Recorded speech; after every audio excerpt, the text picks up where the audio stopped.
Welcome back to the February 5th regular council meeting, and we are reconvening at 7 p.m. We have no public hearing tonight. We have public comments. We have a section in our meetings where members of the public are welcome to provide comments regarding items on the agenda in person during the council meeting, virtually or in writing. And if you would like to do that, I know we have 3 delegations who are going to be presenting to us. We'll be accepting that as information as it comes to us. But you will be able to speak if you would like. We know that there's a lot of passion involved in the issue that's come to us, so keep that in mind. Delegations, item 6. Now, we have 3 delegations tonight, and according to our procedural bylaw 27.3, no more than 2 delegations shall be included on any single agenda unless approved by the mayor. So we have an approved 3rd delegation who wants to speak on affordable housing, and that will be following the first 2 delegations. Again, this is not a public hearing, so you will not see any debate or discussion. We're basically just here to hear from you, to listen to you, to accept your information, whatever you present in your PowerPoint or however you're presenting it. So our first delegation is the Strathmore Bird Sanctuary Initiative. Sorry, Mayor. Sorry? Just a comment from Lead Services Oh, here Lead first. Services, Jonathan. Thank you, Worship. We just wanted to clarify the public comments portion of the agenda. Yep. We want to do that before the delegations, or Okay.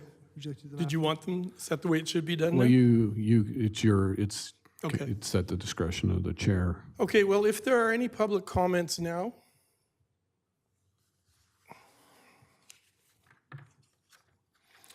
Members of the public, please note this is your time to let council know your thoughts, comments, and comments will not be taken from the gallery.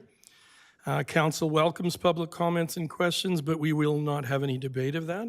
If you wish to speak, please raise your hand and I'll call you to the microphone. Before sharing your comments, we'd like you to clearly state and spell your name for the record, and you would have up to 5 minutes to speak on any item, on an item on today's agenda. Because we like to hear from people and we have 3 delegations, we ask that speakers try to be succinct with comments focused on presenting council with new information. And you may hear a bell that will be rung at the 4-minute mark, so you have 1 minute to conclude your comments. Anyone from the public gallery that would like to say something? Okay, seeing none, we can move on to our delegations. 6.1, the Strathmore Bird Sanctuary Initiative Delegation. And if you wouldn't mind saying your name first and last.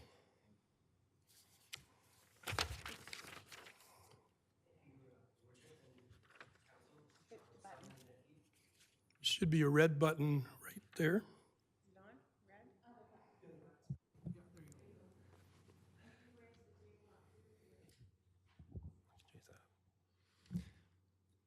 Thank you, Council, and Your Worship, Honorable Council of Strathmore. It's such a pleasure to be here to present. My name is Simon Metke, and this is... And Denis Manzer. And so this is our presentation about, obviously, biodiversity and danger, and thank you so much for all the people that have shown up. Looks like some birds of a feather. And so we would like to, I moved to Strathmore in 2020 to become a father. And we live at the bird sanctuary, basically the unofficial bird sanctuary.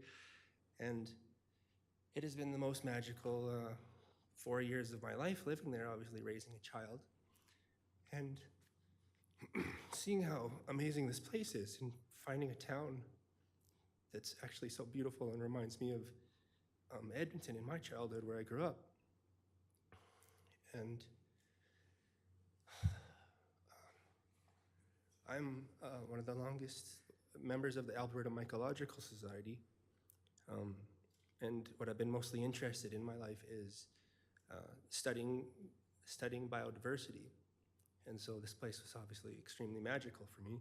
It's basically like a little hidden Narnia in the middle of Strathmore that doesn't seem like anybody even knows about. Even my partner, Ashley, we're gonna have our son any minute now.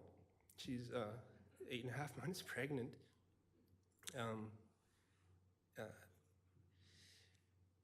And this is Denis. Let him introduce himself. Yeah, so my name's Denis, and I'm actually a graduate from the University of Calgary in political sciences, so it's kind of a great honor to be in front of you all today. But my life and my career have taken me into education. This is what I do in Calgary. I actually take groups, children, adults into, well, the environment to identify plants. And I've been working with Alberta food tourism strategies, and it's a very big, a growing movement. People want more exposure to our natural treasures we've got around here. So yeah, I'm a plant walker. That's my job. And well, looking at the forest on this property, it is really cool. It's good. And Denis also, as we honored and it really moved me when Pat honored Siksika Nation and that we're playing here in Siksika Nation. That Denis actually does plant walks with Blackfoot, and so we have Blackfoot elders that actually come to this property and have smudged there and also love the place. And it feels like we need to introduce people to this property because not a lot of people know some of the really interesting history of this area. And actually, most people, I think, just think that these trees are part of the park. I think that's the feedback that I've gotten as people have become aware of it. Nobody even questions that this is a property. Like, my partner has lived here since grade 3, and she actually didn't even know that house was in there until 2020 when we moved here. And basically, I found the place because I was interested in looking for where trees were, because I really wanted to know where the mushrooms were going to be growing around here. And that's what I've done for the past 5 years, is really studied all the different forests around here and found that this one especially is one of the old growth forests of Strathmore. Yeah, she was there for a field trip in grade 3. So kids have been going here and learning about biodiversity. So it's also already a bird sanctuary because this is the most biodiverse spot of all the ponds in the whole the wetlands and the irrigation district. It's got a really interesting history too with, well, this was the Freeman farm. The Freeman farm. George Freeman's father, Harry Freeman, actually planted these trees. Got to slide it there.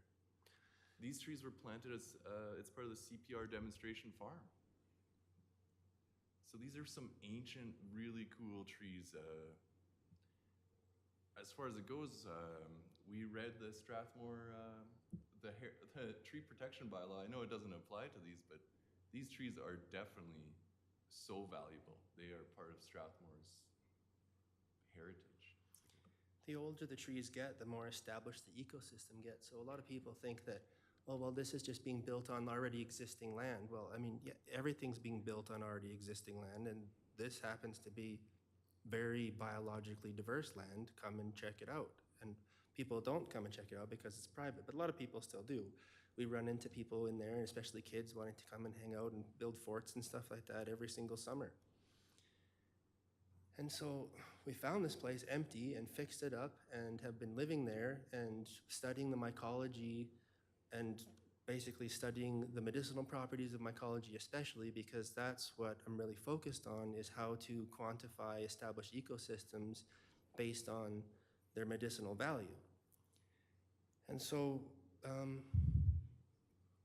we got a nice picture of George here just to bring him into the room. But yeah, he definitely, we want to make George proud here. This is where George basically, his parents bought this place in the early 1940s, and then they planted the trees in the mid-40s, and George was one of the founders of basically Ducks Unlimited here, and this just happens to be, I mean, this pond is shaped like a duck, you know, it looks like a duck, it quacks like a duck. There's all the ducks basically hang out here. And I mean, I've been mostly interested in mycology my whole life, but I sure got a new appreciation of how amazing birds were. And this is basically what they would like to build there. So I think that's kind of surprising to everybody. And we really want to be clear that we need affordable housing ourselves now because we're being, we have to move out of there as soon as possible because they would like to bulldoze this as soon as possible to build this for everyone as soon as possible. And I think there's a lot of buildings being put up around Strathmore that are great because affordable housing is amazing and we need some ourselves. So that forest you see is right under the parking lot there. It's kind of bonkers. So we want to bring our concerns about what is going to happen to this wetland. So this pond is actually a wetland. This is from Strathmore's wetland conservation policy. The wetland in question, ST19 in the middle there, it has been identified as an environmentally significant wetland because of its high species diversity. So this is a wetland that a lot of species have their babies there, but we also have in that forest great horned owls, great blue herons, red-tailed hawks, Swainson's hawks. So that forest is actually part of why that wetland is so diverse, because it has a lot of habitat for bird species in the trees. Diverse established habitat. So yeah, it's not just the birds in danger, it is also their menu. There is all these frogs, and there's salamanders, which I have a feeling are gonna be endangered pretty soon. They are cool. But the birds love to eat them too. Anyway, we looked at Strathmore's own town policy concerning wetlands and conservation. In your policy, it's clear that you do know why it's so important to preserve wetlands. They economically, they're so valuable for the community. And in your own wetland policy, no development shall be permitted within 30 meters of the legal bank of a permanent occurring wetland, or such greater distance determined necessary by a qualified wetland aquatic environmental specialist. So this is definitely one of our questions. We don't think the scope of this development, I don't think we don't know if such a assessment has been done, but that's what we would sure love to see. Especially a contemporary one by somebody qualified. So you see, there's the 30 meters. Definitely the parking lot is gonna be within that area. And as well, if you see to the north at the very top of the screen, that is all bulrushes, and that's where all the frogs live. Oh, gotta go back here. If you see that that area that's all kind of Yellow and grassy. grassy, that's all wetlands too. It's And going up into underneath where the parking lot is. yeah. It's Yeah, it's gonna be amazing to see how much material they need to infill in order to build the substructure for that parking lot alone. Okay, we're gonna try to do we're gonna blast through this information. So this is gonna be available to you on the Facebook group. We're gonna be posting this presentation for you guys to take a closer look at because we got to be pretty quick. So this is on the municipal level. We're pretty sure on the provincial level, the Provincial Wetlands Act has some requirements to protect such a wetlands. Luckily for us, there's also a protected species that is, this is their habitat. What is that big? Really? Okay, so we're thinking the swan is protected federally. It's also protected federally. So we do have an environmental lawyer that has expressed interest in taking this to the courts to protect these swans. Well, we thought we had 15 minutes. And we're 8 minutes in. That would be awesome.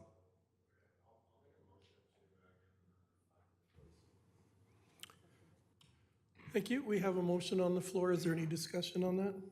All in favor? Yeah, right on. And we know everyone loves the swans.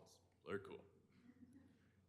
One of the things that the Migratory Birds Convention Act, this is the federal legislation that protects migratory birds, one of them is prohibiting the deposit of any substance into waters or area frequented by these birds. And we do know that parking lots are one of the worst for pollution going into bodies of water. So the grease, the gasoline, all these things, even the fertilizers and things they're going to use for landscaping.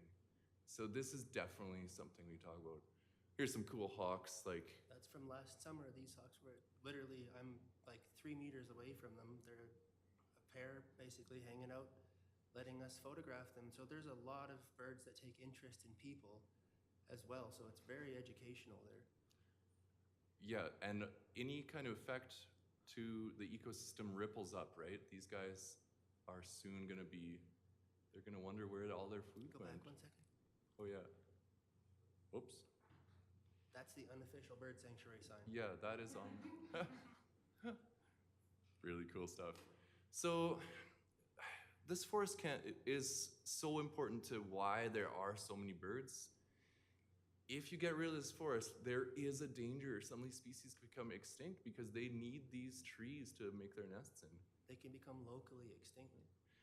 So we started the Facebook group. We've been getting so many good concerns from everyone. Thank you for putting your comments and stuff into the group because so many people have expressed they had no idea that this was happening. There is a lack of public consultation. It's gonna be a civil engineering nightmare. Gonna have traffic congestion. We're gonna have liabilities in case of emergencies due to the access for all these people in and out of that area. That's one of the concerns. Another concern someone had, this place is not close to any amenities. Like, it's gonna be quite a way to get into any grocery store or anything, right? So in summary, these are some of the reasons that we think maybe the town has an avenue to move forward. So yeah, we'd like to see maybe a pause for the moment, a pause on everything so that we can really get making sure all these environmental regulations are taken care of. There's also so much land around town here that is not a biodiverse ecosystem. There is land available that would not endanger these animals. Which is also closer to amenities, actually, too. So we do have a vision that this place could be turned into such a really cool place for the town of Strathmore to build a bird sanctuary, an interpretive center, bird observatory.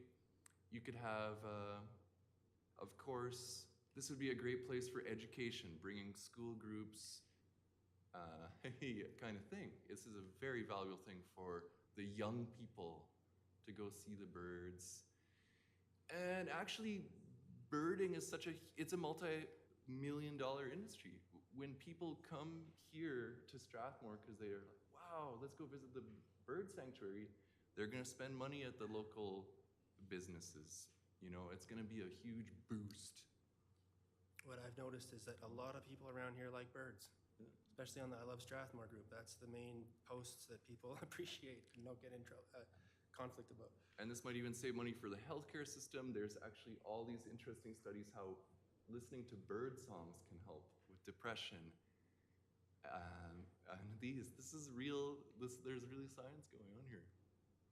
If this project goes forward, there is so much funding available. All of these conservation groups are people that would be in support to see this sanctuary. So yeah, join the Facebook group. Please write to the town council about this. Be sweet. There's some of the documents. Okay, how's our time looking? I just wanted to finish with a little poem, but let's see it here. Do you have anything to add to Simon? Just thank you so much for hearing us, and birds' lives matter. So So this is I think this poem was very fitting, but it was a spring without voices. On the, it makes the, it's kind of sad, but yeah, that's the poem. On the mornings that had once throbbed with the dawn chorus of robins, catbirds, doves, jays, wrens, and scores of other birds' voices, there was now no sound, only silence lay over the fields and woods and marsh. Even the streams were now lifeless. No witchcraft, no enemy had silenced the rebirth of new life in this stricken world. The people had done it themselves. Rachel Carson, Silent Spring. Hey. Yeah, so there you have it. Well, thank you.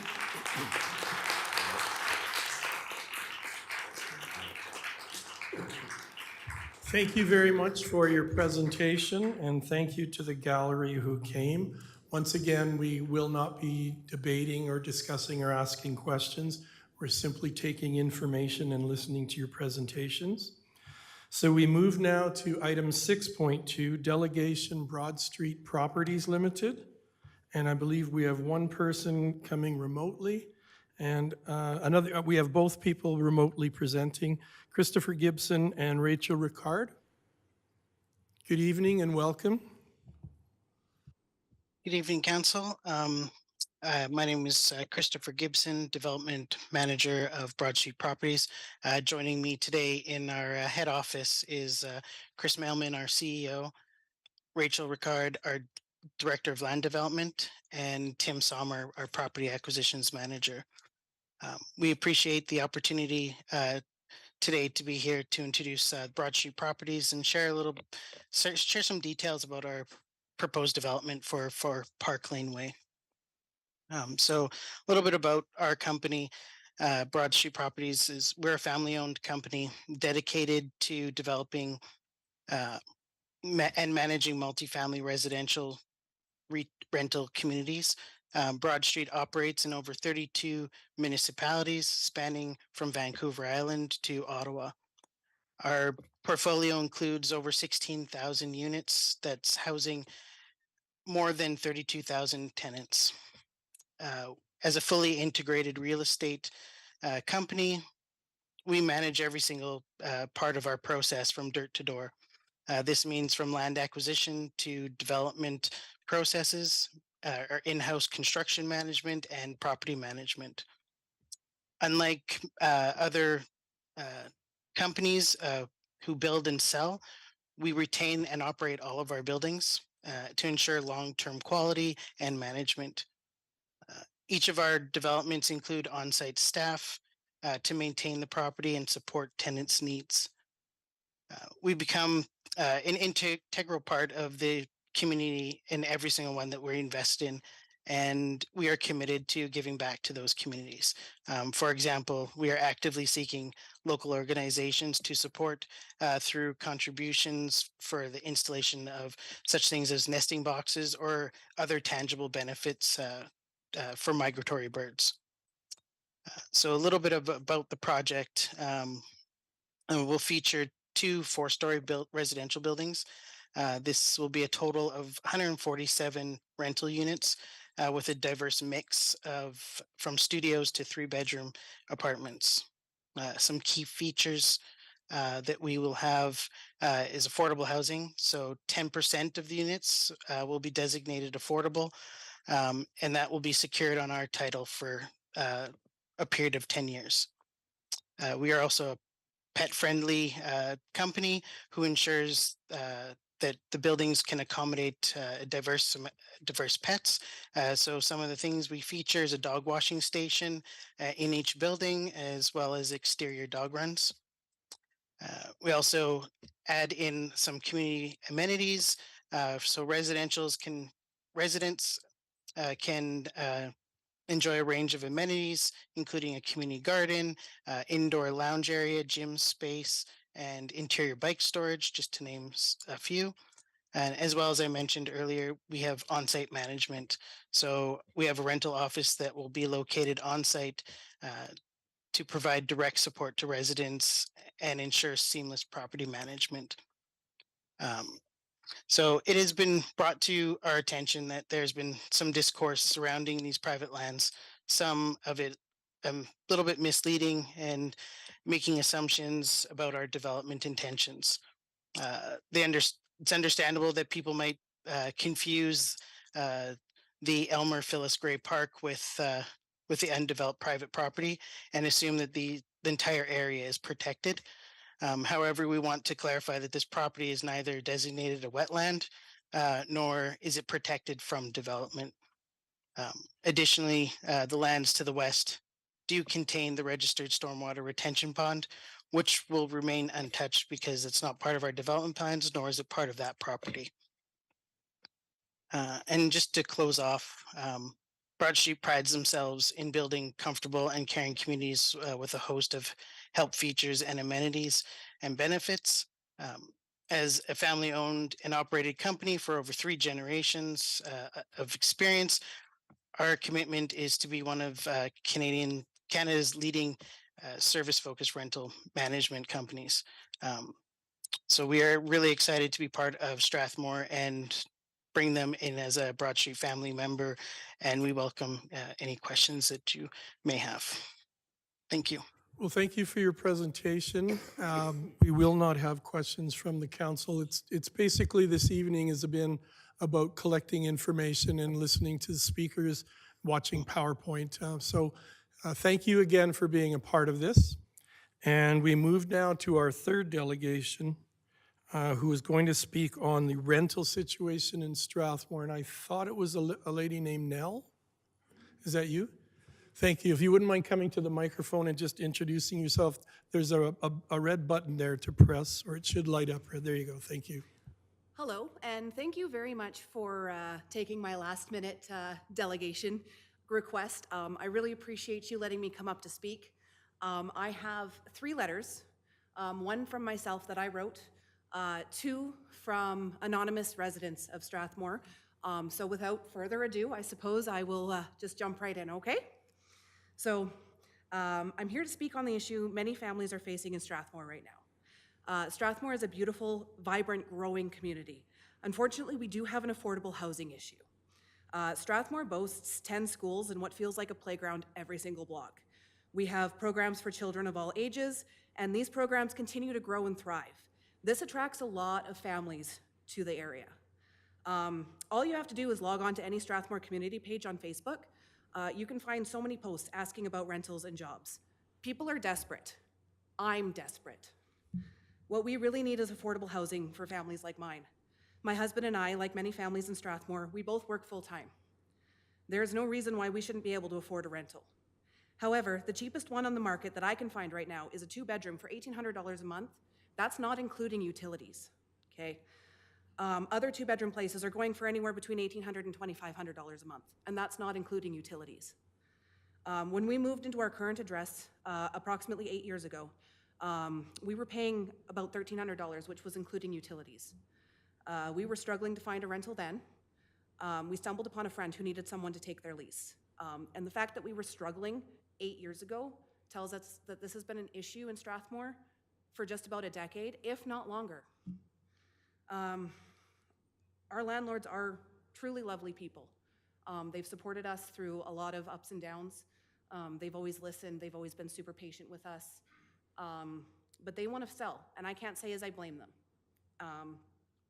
So, of course, this prompts a search for a new rental. When we started our search, we realized we might have to look beyond Strathmore to find housing. We face the same obstacles many growing families in Strathmore are dealing with.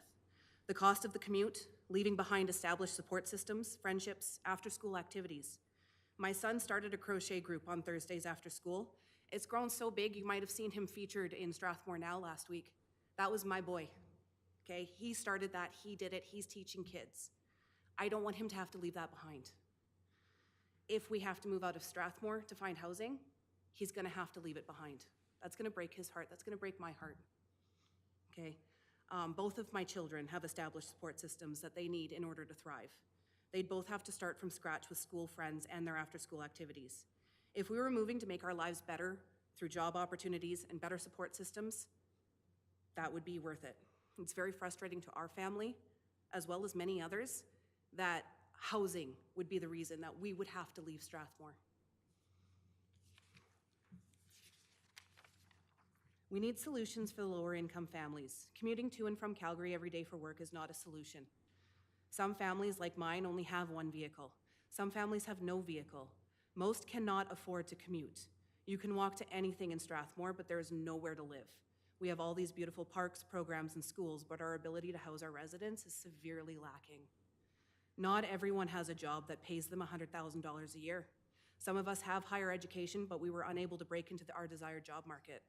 We're spending 2/3 of our income on rent alone. 2/3 of our income on rent alone, okay?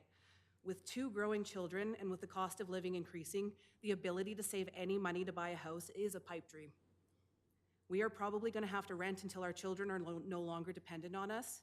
Even then, with the way things are going, we're gonna be lucky to be able to rent a cardboard box in Kinsman Park. Something has to be done.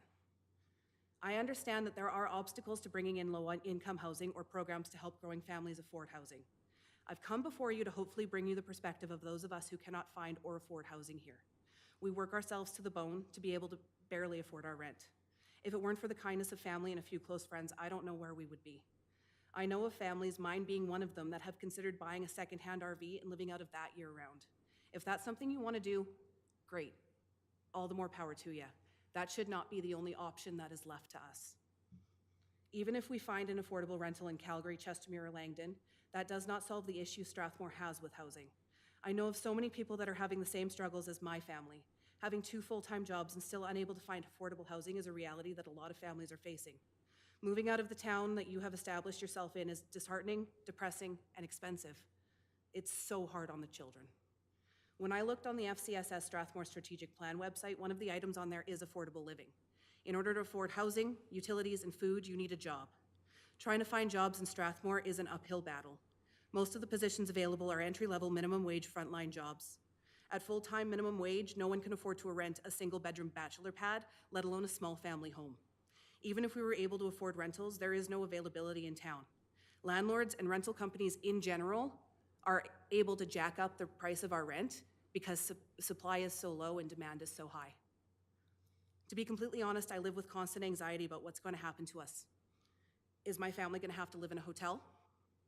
As full-time working parents, are we going to have to move back in with my mom and dad? Even a short-term solution, living with relatives is passing the buck. Are families that don't have the luxury of relatives in town going to have to go live in homeless shelters, even though they are full-time workers? We need long-term solutions. We need to establish programs to help families. We need to bring in low-income housing. If we want Strathmore to continue to thrive and grow, we need to fix the housing issue. What is the town of Strathmore going to do for families like mine? So that's my letter to you guys. I'm going to move on to the 2 anonymous resident letters that I've received. The first one, housing. It can provide us as a community with so many different things, such as investment opportunities, job opportunities in the trades, and most importantly of all, a place to call home. Unfortunately, many people here in Strathmore, along with those who are looking to move to Strathmore, are struggling to find a place to call home due to certain factors. Some of these major factors include rising rent prices due to low housing supply and rising mortgage rates, along with a population that continues to grow day by day. Not to mention wages have not been able to keep up with inflation, which leads to many people, including myself, to have to go out and find second and third jobs just to pay the bills. Housing prices are also continuing to go up in value, and while this can be great for property owners, besides the property taxes, especially those who are looking to sell their property, it is unfortunately detrimental to people like me, a 25-year-old young woman who are looking to become more independent and maybe even start a family in the future, as home ownership now seems nearly impossible, let alone finding an affordable 1-bedroom apartment to rent. I can understand why many property owners don't want lots of new housing developments built, as that would lower their property values. But in my opinion, I feel like building more housing is necessary at this point, because whether you like it or not, the town's population is going to continue to grow. And we need to be able to keep up with the population growth as best as we can, or else more people in this town are going to either end up homeless or be forced to leave Strathmore for better opportunities. I'm personally in a position where, if my rent goes up anymore, I'm going to have no choice but to leave Strathmore in order to find something, which I really don't want to do, since I absolutely love it here in this town, and it would absolutely suck if I had to uproot the life I built here because I could no longer afford it due to the town's potential inaction to build more affordable housing. I also believe more affordable housing would not only just allow me to keep building a life for myself here, but it would allow many others who are in the same position I'm in to continue living there and their family's life here in Strathmore too. I have many neighbors who have young kids who attend school here in town, and one of them I've talked to has mentioned that if rental prices get too high and they can't find anywhere else to live, that they might have to move out of town and pull their children out of school, which would be the hardest on the one child who does have special needs. While I have some sympathy for property owners who are worried about their property values dropping because of a potential increased supply of housing, especially since it's a big investment you likely put a lot of time and money into, I think it's very urgent at this point that more affordable housing options are built as the cost of living continues to rise and homelessness becomes a bigger and bigger reality for a lot of people due to lack of affordable housing options. It would be irresponsible for the town to do nothing about this growing issue, as it's starting to affect more and more people, many of whom have families they are trying to raise. I hope my words are taken into consideration, even if you may not fully agree with them. I genuinely want what's best for the people in this town, and I want to see Strathmore to continue to grow and thrive, as it's generally a place we love to live.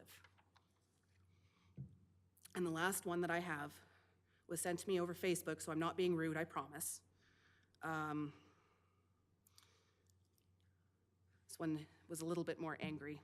To whom it may concern, I have lived in Strathmore for 15 years now, first being drawn to the community by its atmosphere. It was a good town to live in. Now, after giving years of my life working and living in Strathmore, what do I have to show for it? Rent so high, it's a choice between feeding my kids or the entire family. The inability to have a vacation for a decade in fear of rent being due, with the likelihood of that happening becoming less and less every passing day. Is living in a motorhome the closest thing to being a homeowner I'll be? Where are the options? Where's the low-income housing? Where's the ability to build alternatively and cheaply? What's this council going to do so that Strathmore doesn't turn into a slum with hungry families in the street and the higher crime that goes with that situation?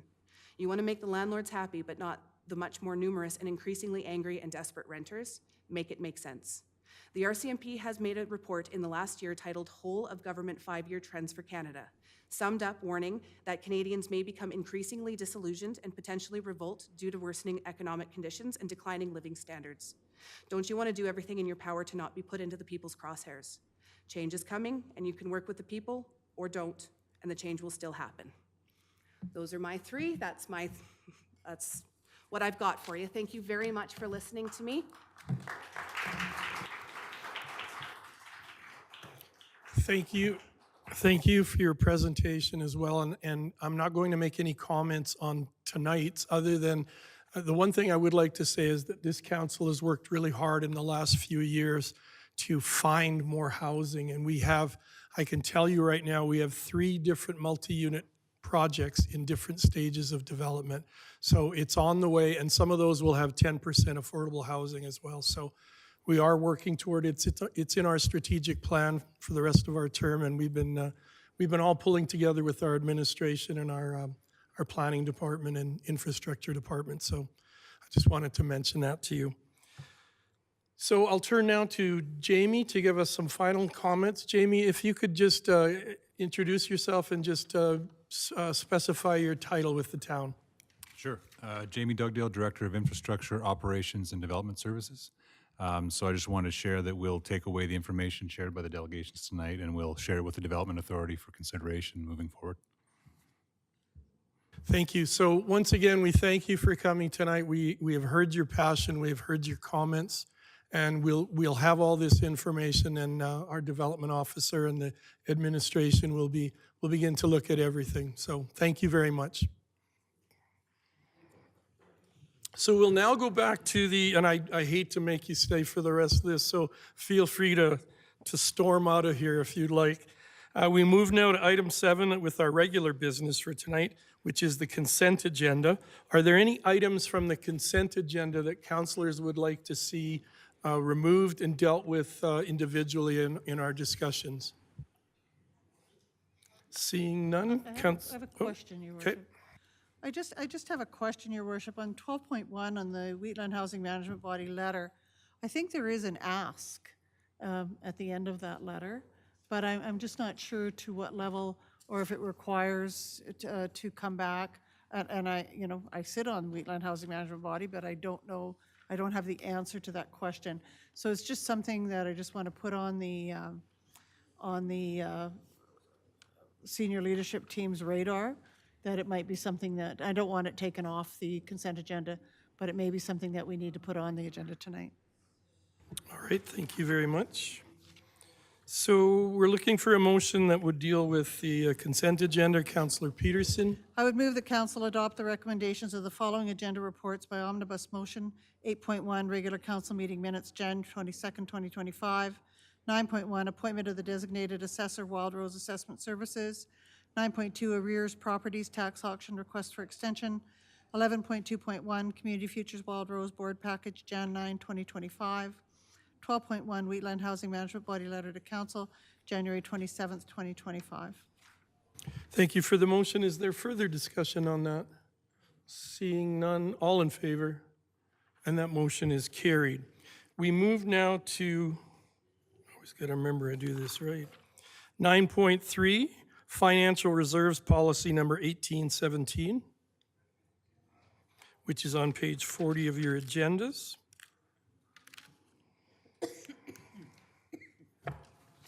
Good evening, Leanna. Sorry, Deputy Mayor, I thought I saw you lit up there.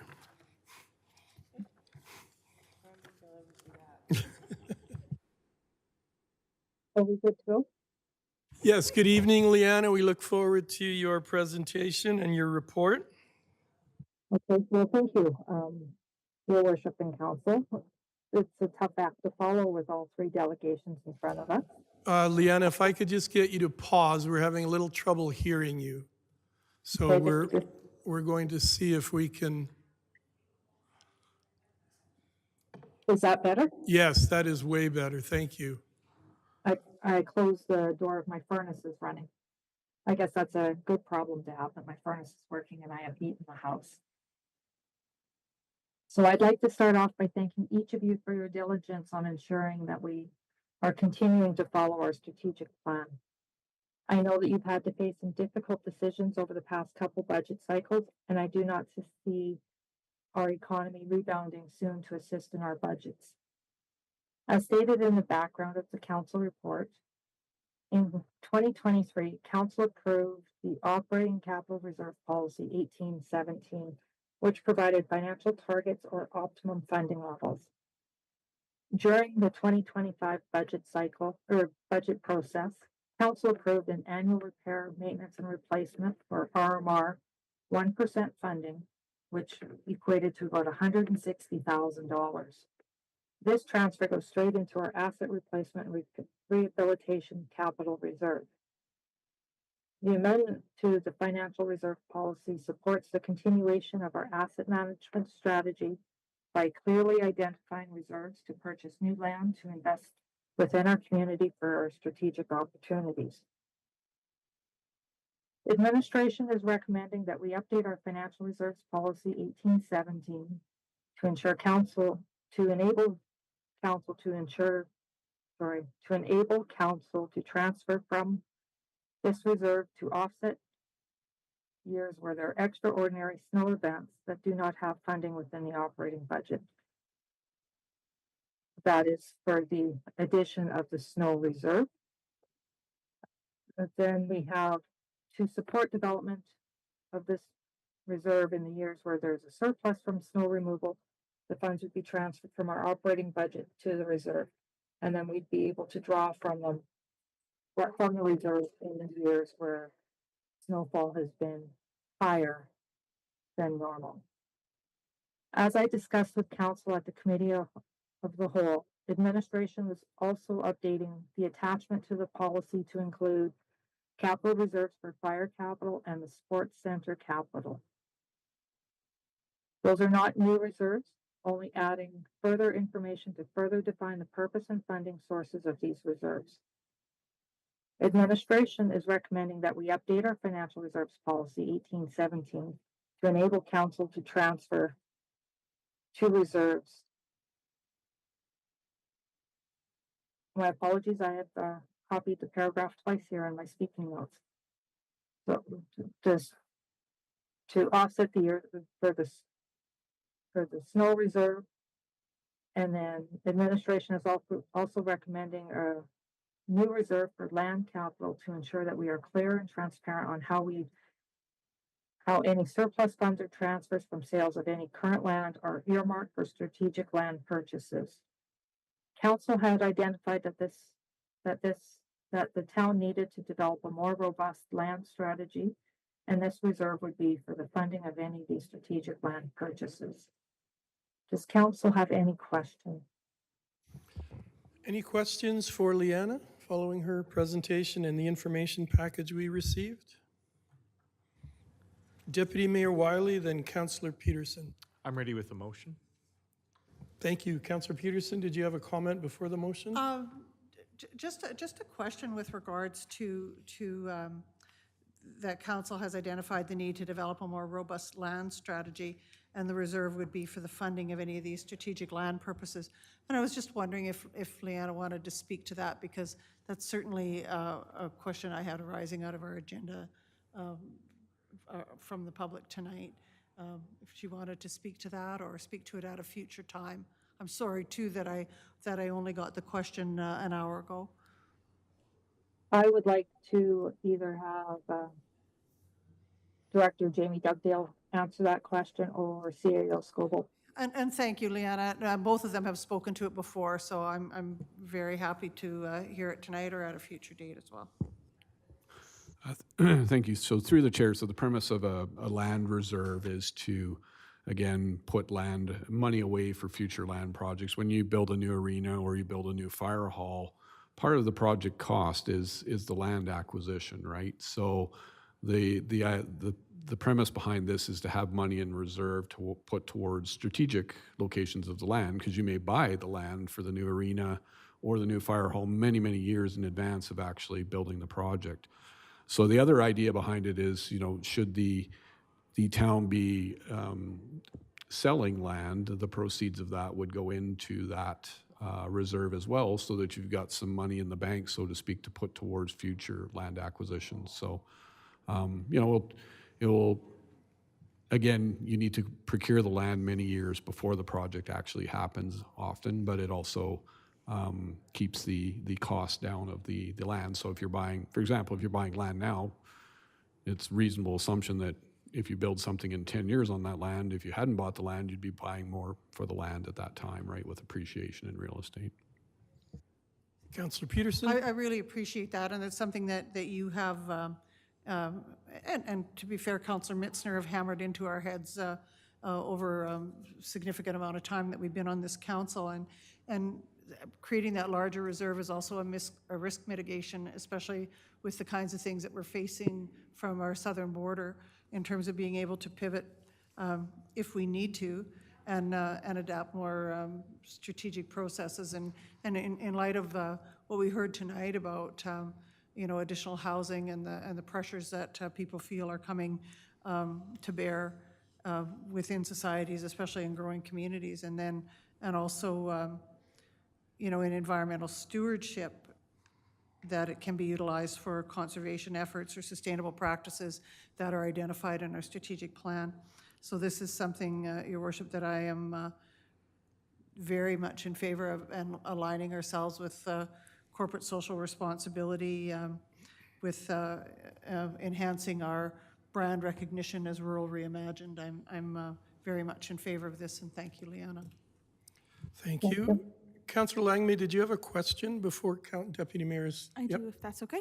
I'm just wondering if administration has any plan to bring forward a recommendation to council on perhaps some seed funding for this reserve, or is the intention to create this reserve with a starting balance of zero until such time as we sell a piece of land, and then would put that money into the reserve? I'll start it off, but I'll let Liana take over. I mean, obviously, we would probably like to put some seed in it, but I mean, that's subject to future budgets, right? So, but I'll let Liana jump in if she has an idea when and how much we'd like to start with that account. Well, within my crystal ball, I believe council has any rights to transfer any surplus funds into any one of the reserves or put into our accumulated surplus unallocated. We've brought before you earlier, a couple of years ago, where we collapsed a whole bunch of our reserves with the reserve policy. But prior to doing that, we also had done a reallocation of a bunch of unrestricted funds. And we started using grant money to support those. And so I know when administration comes back at the end of 2024 with any surplus funds, if council wishes, we can put some seed money in. We could say 100,000 or $500,000. That is council's discretionary. It all depends on what our surplus is. I don't have that number available at this current time, but I'm hoping to be able to have that within the next few weeks. Wonderful. Thank you very much. Deputy Mayor Wiley. I move that council adopt amendments to Financial Reserve Policy 1817 as presented in Attachment 1. And I have some comments. Okay. So one thing that pleases me very much is in the last 3 years, our council has lowered our debt, lowered operation spending, and we have more savings and a better organized reserve. So I'm very pleased by this reserve policy, and I appreciate administration and council's work on this. Thank you, Deputy Mayor. And if I could add to that, we have our lowest debt ratio in 15 years. When I got on council, I've said this many times, our debt ratio was 66%, and we have it down to 22%. So I'd like to thank administration, the senior leadership team, finance, and my fellow councilors for putting forward a really fiscally conservative budget. This year, we have a property tax rate of 3.62. The provincial average, I believe, is 5.22. Correct, Mayor. Just qualifying, mid-sized communities in Yes, Alberta. mid-sized cities, yeah. Perfect, thank you. So this council, I applaud you all.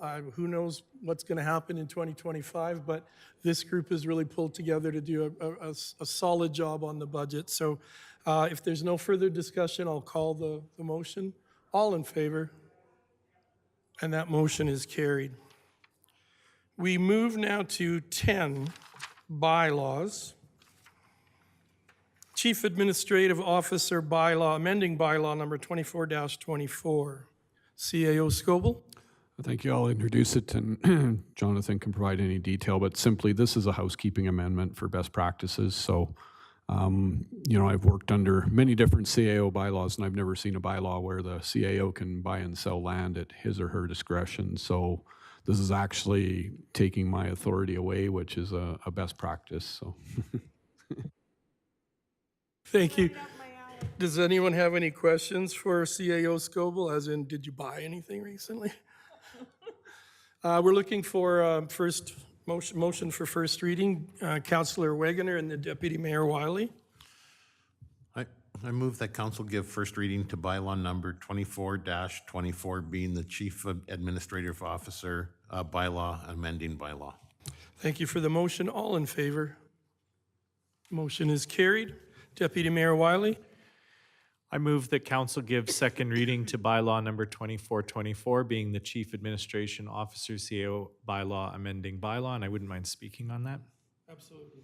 I just want to make it clear to the public that it's our CAO who brought this forward to us. There was no allegations of wrongdoing, no problems at all. In fact, I don't even know if we were aware that it was in there. So he brought it forward to us. I just want to thank him. And it's just a very unusual power to find. And so I appreciate this housekeeping being cleaned up. Thank you, Deputy Mayor. Now that we have a motion for second reading, is there any discussion on that motion? Seeing none, all in favor? That motion is carried. Councillor Langmaid. Thank you. I'd like to move that council give unanimous consent to give third and final reading to bylaw number 24-24, being the Chief Administrative Officer CAO bylaw, amending bylaw. Thank you. All in favor? Motion is carried. Councillor Wegener. I move that council give third reading to bylaw number 24-24, being the Chief Administrative Officer bylaw, amending bylaw. Thank you for that motion. All in favor? That motion is carried.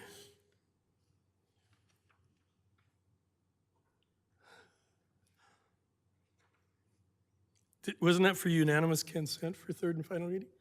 We did. Oh, then I had a time warp that I got caught in. Sorry about that, everyone. I was wondering why you were looking at me like that. All right, we move on to item 11, 11.1, questions between councilors and council statements. Seeing none, we can move on to 11.3, question and answer period. And we can move on. Jonathan, are there any administrative inquiries? I believe we saw one on email today. There's none a part of this agenda, Your Worship. Okay, thank you.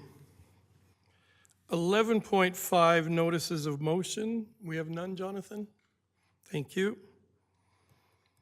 So that brings us to a closed meeting. We have 3 items to discuss in camera in our closed session, so we're looking for that motion.